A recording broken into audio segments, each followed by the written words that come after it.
Today's Spotlight is brought to you in part by presenting sponsor, Busey Bank. Busey, your dream, our promise. If you're just tuning in, you're watching Spotlight. I'm your host, Jane Winnett, and joining me now are Isha and Kevin from the Naperville and Alive Center. So welcome. Thank you. We're excited to talk about this. Every time you come visit us, you have exciting new things to talk to us about. But I'm going to start with you, Kevin. Just give our viewers a little bit of background on the Alive Center and what it is. Yeah, so the Alive Center is an all-encompassing place for teens to hang out and have fun and just enjoy themselves with the teen aspect that Isha will talk about. Okay. Where are you located? In Naperville, right behind Naperville North and next to Dietta's Bakery. Okay, like it. Good friends of ours at Dietta's Bakery, so that's good. Now, Isha, who do you service? So we really service two groups of people. We're all about teen-led, teen-driven. So the first group that we service is the younger kids. We have junior high kids and younger high schoolers. They come in for drop-in, so they can just stop by the center after school till around 6 o'clock and they can hang out. They can read books, they can cook, they can do art, they can check out our STEM center. It's really open to them. Okay. And now the other part that we service is for high schoolers, older high schoolers, if they're interested like me or Kevin in leading a program. So I've had the opportunity to lead the Computer Science Club, which has been really exciting, and Kevin and Raj lead the AMG, which is the Alive Media Group. So it really gives both sides an opportunity to go to the Alive Center and learn. So I teach younger kids learn from me, but in the same time, I'm still learning from the younger kids, which is such an amazing experience. Yeah, and I love that phrase, teen-driven, teen-led. That's a wonderful turn of phrase there. Yeah. Now, give us a little bit of a description, because I know that recently you've expanded your space dramatically. So just talk to me a little bit about what that looks like. If I've never been there, what does that look like? So when I come, I'm a middle school kid, I drop in, what does it look like? What am I greeted with? Right. So we have two sides of the center, kind of. So our one side is our main Alive Center. That's where we have all the art rooms, the kitchen, the space for gaming. We have a nice Xbox and video game center that the kids absolutely love. And that's the center where we really emphasize socialization. So we like to hang out with the kids, talk to them. You can always find music playing in the background. And then the other side is our STEM Innovation Lab, and that's really where kids can go to get tutored. They can go to work on different projects and just study and do homework. So we have the two different sides to service everyone. Okay. Now, Kevin, and you guys mentioned a little bit about the Alive Media Group. So tell us a little bit more about that, because that's a relatively new initiative, right? Yeah, so the Alive Media Group started about a year from now, actually, and we started with 5 members, and we've now grown up to 30. And our goal is giving teens a voice when there's no opportunity for them to get a voice.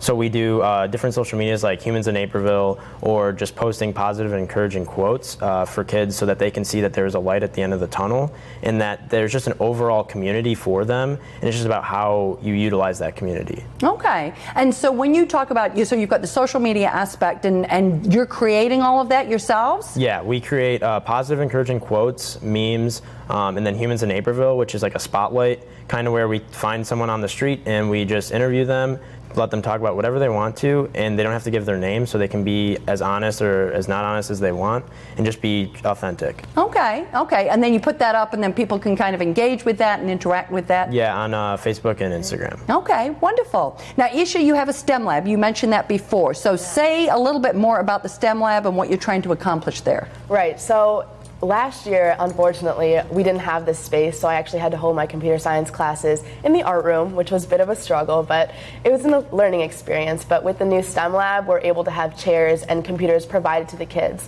so they don't have to bring in their own. They can be from any background and come into the center and really experiment with whatever they want. So I've been able to teach a computer science club for junior high kids, and there's also a Girls Who Code program going on there as well. So it's really exciting to be able to see a bunch of different kids come in and learn computer science. So Isha, how did you get involved in these STEM clubs, and how did you kind of think that you might want to teach in that area?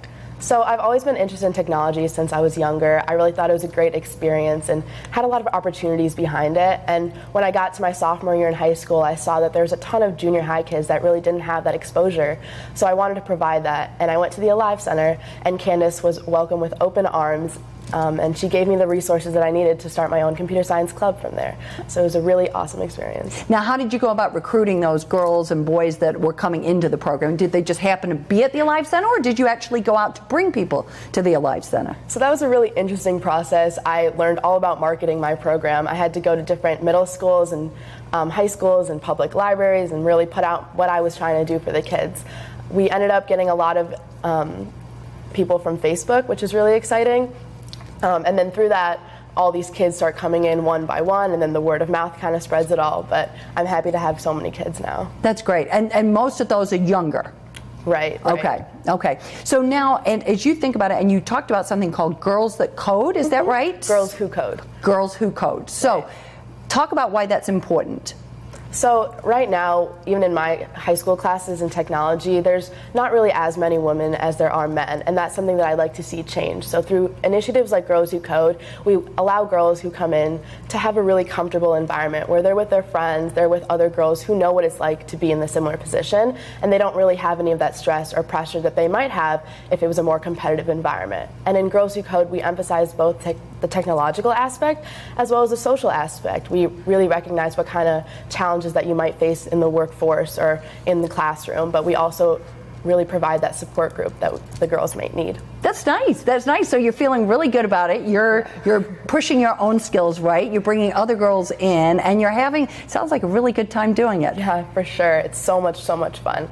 I go there every single week, and it's a highlight of my week for sure. Well, that's great. Now, Kevin, talk a little bit about how the Alive Center has personally impacted you. Yeah, so it's awesome. So initially, I saw myself as more of a passive leader, someone who would be more recessive and just lead through helping people on my own time and not necessarily like standing out and willing to do it.